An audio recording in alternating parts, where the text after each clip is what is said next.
Segunda parte de la reunión va a proseguir la doctora Karina Gumpel. Ella es co-coordinadora médica del Laboratorio de Hemostasia y Trombosis de la ciudad de Rosario y médica hematóloga del Hospital Privado de Rosario. Coordinadora del Grupo de Hemostasia y Trombosis en la Mujer, el Grupo CAT, y el tema a abordar es el género femenino como factor de riesgo en los diferentes scores.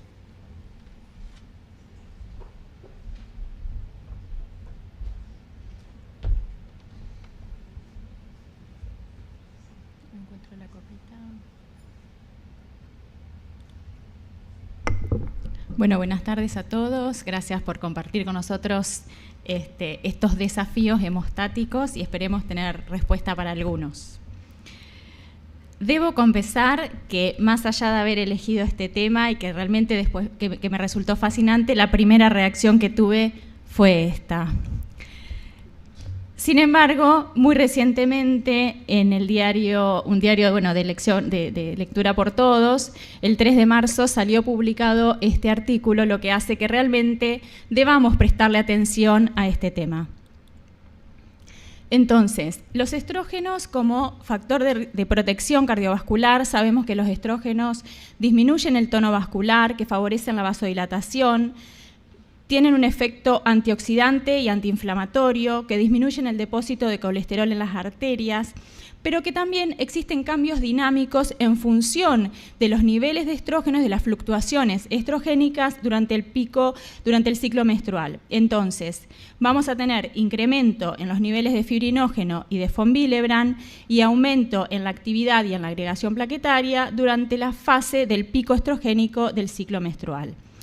Y también sabemos que existe un aumento en el riesgo cardiovascular con la disminución del estradiol durante la menopausia. Lo que quiero aclarar es que muchas veces hemos hablado de anticonceptivos orales, hemos hablado de las terapias de reemplazo durante la menopausia, es decir, de hormonas exógenas, pero esta vez vamos a hablar solamente de las hormonas endógenas. Entonces, ¿cuál es la influencia del sexo en la fisiopatología cardiovascular? Sabemos que existen diferencias anatómicas, diferencias a nivel celular y molecular, diferentes hormonas endógenas y diferencias en la función plaquetaria y en la actividad de factores de la coagulación. En cuanto a la influencia de los factores de riesgo cardiovasculares clásicos, la hipertensión, especialmente en la posmenopausia, la obesidad, la diabetes y el hábito de fumar y la dislipemia, tienen un mayor riesgo relativo para la mujer. Y en cuanto a factores de riesgo propios, la menarca precoz antes de los 12 años suele asociarse a mayor riesgo cardiovascular por mayor síndrome metabólico y diabetes. Por otro lado, también la menopausia precoz como un marcador de menor tiempo de exposición a los estrógenos, es decir, antes de los 45 años, se asocia a una mayor incidencia de enfermedad coronaria, de ACV, insuficiencia cardíaca. El síndrome de ovario poliquístico, al que después voy a hacer también mención, como un marcador de hiperandrogenismo, el embarazo, y también se ha visto que en las mujeres suele haber entre un 14 y un 22% de menor tasa de revascularización.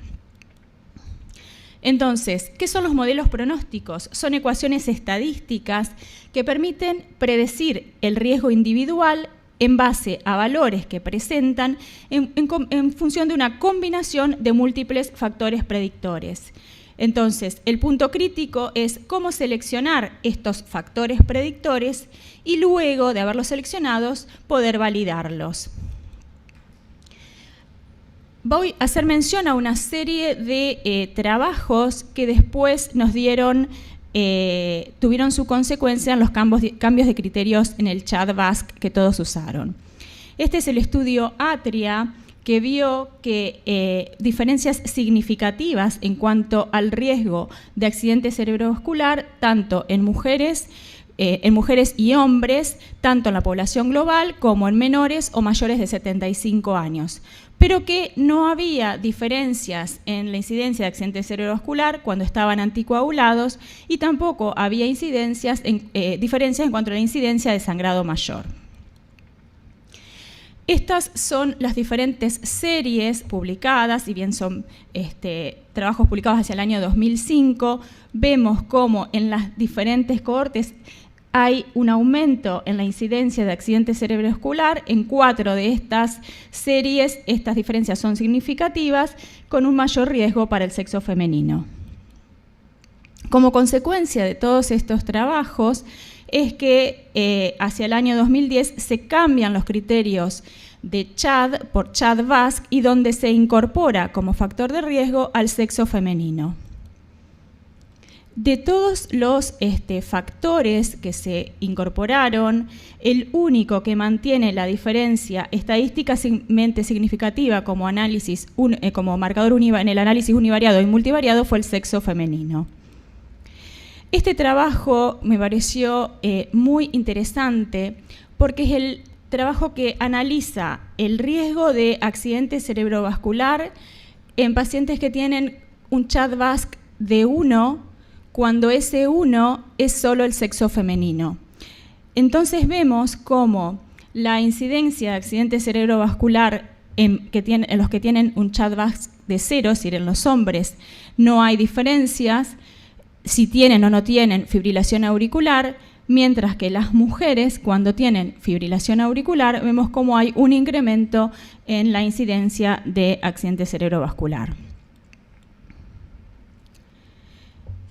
Y cuando se analizaron las poblaciones mujeres versus hombres, hubo un incremento en la incidencia de accidente cerebrovascular de una incidencia acumulada de 4,4 versus 1,6 en los hombres, es decir, que las mujeres tienen un hazard ratio de más o menos duplican en 2,5 veces el riesgo que tienen los hombres. Pero no todo es malo para la mujer. En los scores de riesgo cardiovascular, es decir, en patología arterial, ser mujer incrementa el riesgo, pero para la patología venosa, ser mujer nos disminuye el riesgo. Y ahora lo vamos a ver. Estos son los 3 modelos predictivos más clásicos que existen para tromboembolismo venoso. Tenemos el HER2, el de Viena y el DASH.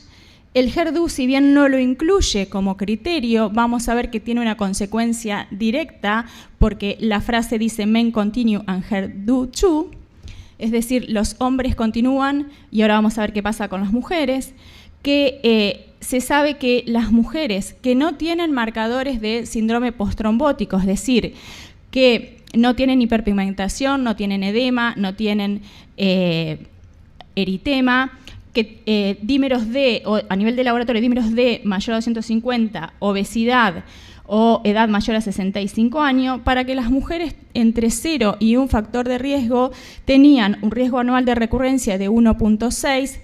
Tenemos que definir que el riesgo de hemorragia mayor anual es de 1 al 3%, con lo cual cuando nosotros hablamos de recurrencia para definir un tratamiento de anticoagulación indefinida, son todos aquellos que presenten un riesgo mayor al 5%.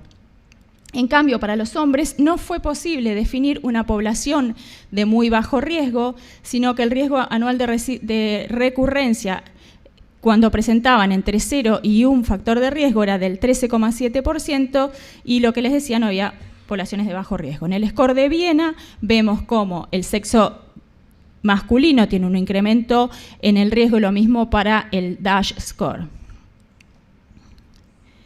Esto es un trabajo, una cohorte prospectiva de 583 pacientes, de los cuales 234 eran hombres y casi 350 eran mujeres, durante un seguimiento promedio de 28 meses.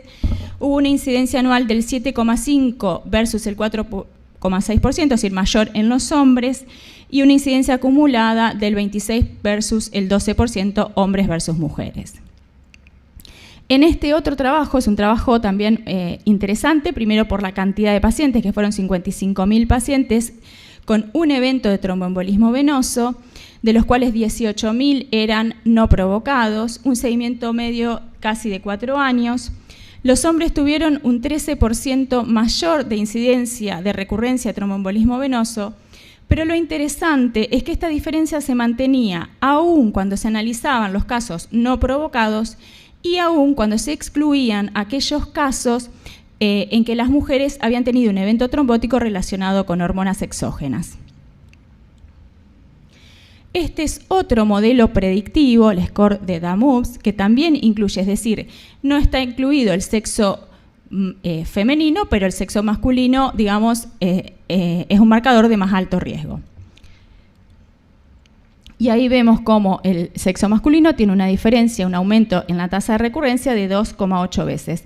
Otra cosa que quiero aclarar es que todos los scores en tromboembolismo venoso tienen que ver con la tasa de recurrencia, porque la tasa de incidencia del primer evento es similar para los dos sexos.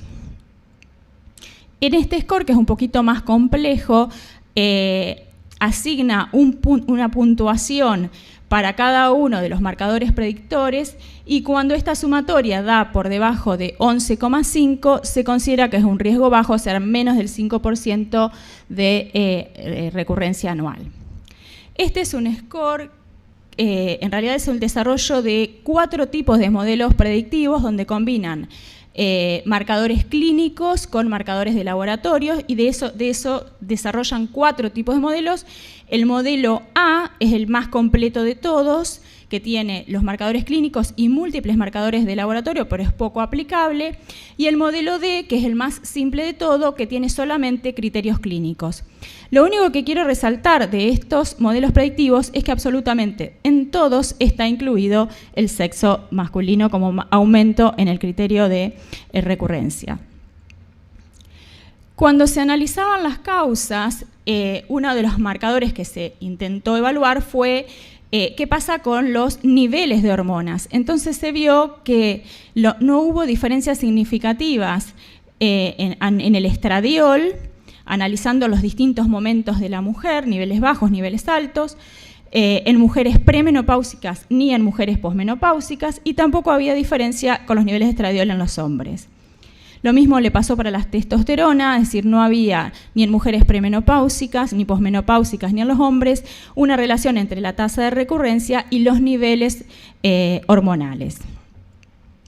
Entonces, analizando otros factores, cuando se analizaron los niveles de FSH mayores a 40 como marcadores de insuficiencia ovárica, los niveles de testosterona, de estradiol o de la relación estradiol-testosterona, no se encontró una correlación entre estos marcadores y el riesgo de tromboembolismo venoso, pero sí hubo una correlación cuando se analizó el índice de andrógeno libre, que es un índice que se calcula entre los niveles de testosterona y la la globulina fijadora de hormonas sexuales, y este índice, cuando da mayor de 4,5, es lo que habitualmente se encuentra en el ovario poliquístico como un marcador de hiperandrogenismo, y tal vez esto podría explicarnos por qué se asocia más el riesgo de recurrencia en hombres que en mujeres.